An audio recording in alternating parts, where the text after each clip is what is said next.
बिस्मिल्लाहिर्रहमानिर्रहीम। आप देख रहे हैं YouTube channel overseas production USA और इस किस्तवार प्रोग्राम दरमियानी जन्नत की 5वीं किस्त के साथ ऑस्टिन टेक्सास से मैं हूं जब्बार में हूं। नए देखने वालों की खिदमत में अर्ज़ है कि ये कहानी एक ऐसे ख्याल पर मबनी है जिसमें ये दुनिया एटमी जंग के नतीजे में तकरीबन तबाह हो चुकी है और सब इंसानों की अरवाह जन्नत में दाखिल हो गई हैं। जन्नत के बहुत से दर्जात हैं, लेकिन हमारा फोकस दरमियानी जन्नत है। हमारे इस ख्याल के मुताबिक दोज़ख का अलग से कोई वजूद नहीं है और बहुत से गुनाहगारों की रूहें कसाफत की वजह से भटकती फिर रही हैं। तबाही से बच जाने वाले इंसानों ने ज़मीन पर साइंसी तहकीक की मदद से हैरत अंगेज़ तरक्की कर ली है और ये लोग मार्स पर इस तरह आते जाते हैं जैसे ये ज़मीन पर एक मुल्क से दूसरे मुल्क जाते थे। जन्नत में मौजूद वो इंसान जो ज़मीन पर कामयाब ज़िंदगी गुजारकर दरमियानी जन्नत के आला दर्जे में मौजूद हैं, यहाँ इनकी हर ख्वाहिश पूरी होती है और इनकी ख्वाहिश पर आज कराची यूनिवर्सिटी ने ज़मीर कॉन्फ्रेंस में एक अदालत का एहतमाम किया है, जिसमें आज का इंसान साइंसी तरक्की से लैस अदालती कार्रवाई कर रहा है। जन्नत के इस हिस्से से मुल्ज़मान को पेश किया जा रहा है जहां अज़ाब भुगतने के लिए गुनाहगार मौजूद हैं, जो ज़मीन पर एक मामूली इम्तिहान जिसका सिलेबस सिर्फ ये था कि चैन से जियो और सबको जीने दो में नाकाम हो चुके हैं। यूनिवर्सिटी के ऑडिटोरियम में ऐलान के मुताबिक तलबा यूनियन के ज़ेर एहतमाम तकरीब शुरू हो चुकी है। 5 रुकनी जजेस की कमेटी सामने तशरीफ़ रखती है, जिनमें 4 का ताल्लुक़ कराची यूनिवर्सिटी की साबिका तलबा यूनियन से है, जिनमें DC वाशिंगटन से जस्टिस सैयद असफर इमाम, शिकागो से justice Salman Aftab, north Carolina से जस्टिस डॉक्टर आफाक अख्तर, कराची से जस्टिस इफ्तिखार इफ्ती जो इस तकरीब के ऑर्गेनाइज़र भी हैं, और एक जज जिनका ताल्लुक़ PIA की मजदूर यूनियन से है, ये हैं जस्टिस बर्जीज़ अहमद। बालाई हिस्से में आलीशान लाबी है जिसे सोने के फर्नीचर से आरास्ता किया गया है। ये हिस्सा दरमियानी जन्नत के आला हिस्से के मोअज़्ज़िज़ मेहमानान के लिए मुख्तस है, जिनमें आज से 100 साल पहले की शख्सियत के साथ आज नेल्सन मंडेला, मशहूर ज़माना बॉक्सर मोहम्मद अली किले और इब्राहिम लिंकन भी तशरीफ़ लाए। निचले हिस्से में कराची यूनिवर्सिटी के तलबा व तालिबात तशरीफ़ रखते हैं। जजेस के बाएं हिस्से में मुल्ज़मान के लिए कटहरा है और दाएं हिस्से में एक रोस्टम रखा है।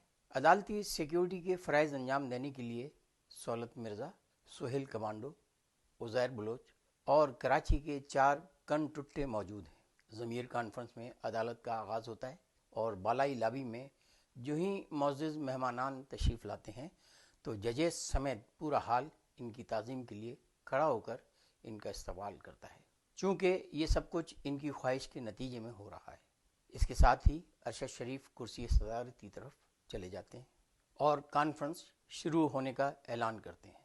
एक कनटुट्टे को अपनी तरफ इशारे से बुलाकर फरमान देते हैं, जो बाआवाज़ बुलंद फरमान पड़ता है, मुल्ज़िम नवाज शरीफ हाजिर हों। और इसके साथ ही निचले हिस्से में जहां तलबा व तालिबात बैठे हैं एक तूफ़ान बपा हो जाता है। कान पड़ी आवाज़ सुनाई नहीं दे रही है, हवा में कापी किताबें फेंकती नज़र आ रही हैं। इस सूरत हाल के पेश नज़र इंतज़ामिया के एक रुकन सैयद याया अल हुसैनी यूनियन के सदर से मुज़ाकरात करते हैं, जिसमें तलबा व तालिबात का एतराज़ यह है कि जिस शख्स के पास ज़मीर नाम की कोई शय ही मौजूद न हो, उसका इस कॉन्फ्रेंस से क्या ताल्लुक़। और आज भी आप पत्थर के ज़माने की तरह हमारी आंखों में धूल झोंकना चाहते हैं। सैयद याया अल हुसैनी की इस यकीन दहानी पर कि आप ख्वातीन व हज़रात सदर अरशद शरीफ के मुल्ज़िम की पेशी से पहले कार्रवाई के तरीक़ेकार को सुन लें। अगर आप मुतमईन न हो सके तो दूसरे मुल्ज़िम को पेश कर दिया जाएगा। यूनियन के सदर की दरख्वास्त पर तलबा व तालिबात के हिस्से में खामोशी छा जाती है। नवाज शरीफ मुल्ज़िम के कटहरे में चोर की मानिंद आकर खड़े होते हैं। पसीनों से चेहरा तर और बदन पर लर्ज़ा तारी है। अरशद शरीफ तलबा को बताते हैं कि मुल्ज़िम का सामना अपने ही हमजाद से है, जो मुल्ज़िम की हकीकत जानता है और इस केस का वकील इस्तगासा भी है। इस अनोखे तरीके पर तलबा खुश हो जाते हैं और एक कनटुट्टा वकील इस्तगासा का ऐलान करता है, जो नवाज शरीफ के जराइम की फहरिस्त پیش کرنے کے لیے روسٹرم پر آ جاتا ہے، جسے نواز شریف نے ہزاروں مرتبہ قتل کیا تھا۔ نواز شریف کی روح عالم ارواح تک صدیوں بھٹکنے کے بعد پہنچی ہے، چونکہ اس کی کثافت کا وزن اسے اوپر اٹھنے ہی نہیں دیتا تھا۔ نواز شریف کا ہمزاد اس کے گناہوں کی فہرست بیان کرتا ہے اور اس کی عدالت سے استدعا ہے کہ ملزم نے اپنے زمانہ حکمرانی میں انسانوں کا جینا حرام کر دیا تھا، اور اس کا بھیانک جرم یہ ہے کہ یہ سمجھتا تھا کہ آخرت نام کی کوئی شے نہیں ہے۔ اس کی وجہ سے اس زمانے کے انسان نالوں کا گندا پانی جس میں کیڑے تیرتے تھے پینے پر مجبور تھے۔ اسپتالوں میں نہ ڈاکٹر ہوتے تھے اور نہ دوائیاں۔ اسکولوں میں مویشیوں کے باڑے ہوا کرتے تھے اور ترقیاتی بجٹ کو یہ لوٹ کر ملک سے باہر کے بینکوں میں بھیج دیتا تھا۔ عوام اپنے بچوں سمیت خودکشیاں کرتے۔ ریاستی اداروں میں اکثریت اس کے لوگوں کی ہوتی تھی، جن کے ذریعے یہ اپنے مخالفین کو موت کے گھاٹ اتار دیتا تھا۔ اس گھناؤنے کھیل میں انٹرنیشنل اسٹیبلشمنٹ، جو دنیا کے امیر افراد کی ہوتی تھی اور جو زمین کے وسائل کو لوٹ کر انسانوں کو طاقت کے بل پر غلام بنانے کی پالیسی رکھتی تھی، ان کی سپورٹ اسے حاصل ہوتی تھی۔ اس نے 2023 اور 2024 کے درمیانی زمانے میں اتنے ظلم ڈھائے کہ زمین کی تاریخ ہلاکو اور چنگیز خان کو پیچھے چھوڑ گئی۔ اس کو سمندر پار ایک پاکستانی نژاد امریکن کی سپورٹ حاصل تھی، جو اس وقت کے پاکستان کے سیاسی حالات کو خراب کرنے کا ماسٹر مائنڈ تھا، جس نے امریکہ کی شہرت کو بھی شدید نقصان پہنچایا، اور اس کی وجہ سے زمین پر امریکہ کے خلاف غم و غصہ عروج پر پہنچا۔